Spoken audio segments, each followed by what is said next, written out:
Ladies and gentlemen, fight fans all around the world, we're talking some boxing. I'm what you need. I want to just rescind on something I said before to you guys concerning Danny Garcia versus Ivan Redkach. You know, after listening to Sean Porter's father, Kenny Porter, talk, Danny Garcia could have faced Sean Porter. He could have faced Sean Porter in a rematch. He said he wanted to face Sean Porter in a rematch. He could have faced Sean Porter for the WBC eliminator that would have made him the one WBC not WBC, yes, WBC mandatory for Errol Spence's titles. He could have done that. Instead, he went the route of Ivan Redkach, who came up from 140 pounds. Yes, he beat Devin Alexander, but he doesn't have a resume like Sean Porter. Sean Porter's the guy that got the win over Danny Garcia. I found it very interesting. It's almost like Danny Garcia decided to go the easier route so that he can ensure that he can face Errol Spence or whoever, the Errol Spence Pacquiao winner, if Errol Spence faces Pacquiao in May, June. Here's what I got to say. I got to say another thing. I said that, Canelo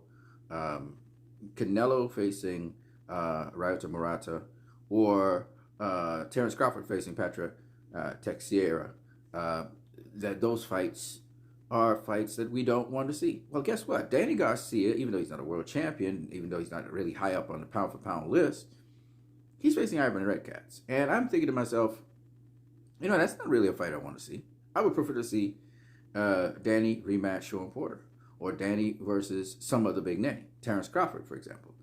So I don't want to give Danny a pass either. And I know that sounds a little bit harder on Danny because Danny's not a world champion right now. Danny's not...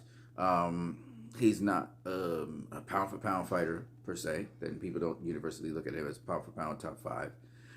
But nonetheless, I'm going to be hard on Danny like that. So, as much as Ivan Redkach, I can see he counterpunches bit, he sets up his knockouts and stuff.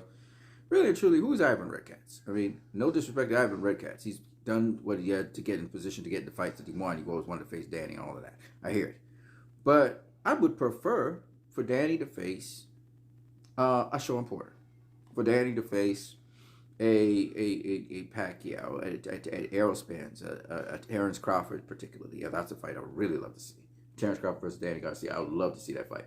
But Danny, he's saying that he allowed to move up to 154 pounds after he's finished, and if he doesn't get the Errol Spence Sean Porter fight, Errol Spence Manny Pacquiao fight, he's moving up to 154. I didn't hear him say anything about Terence Crawford again. Terence Crawford's right there.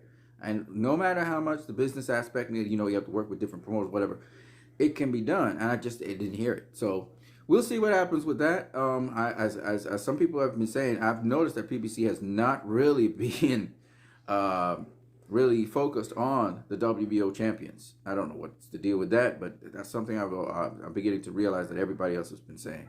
When we were looking at the 154-pound division, Patrick Teixeira again was just eliminated from that process. Nobody's talking about that. The round robin that they have is with their fighters, the PBC fighters. I thought that was very interesting. All right, people. I'm going to catch you guys later on what you need. You can, if you like this video, share, comment. You can like, and you can also subscribe as well as donate to my channel by Western Union MoneyGram. I'll catch you guys later.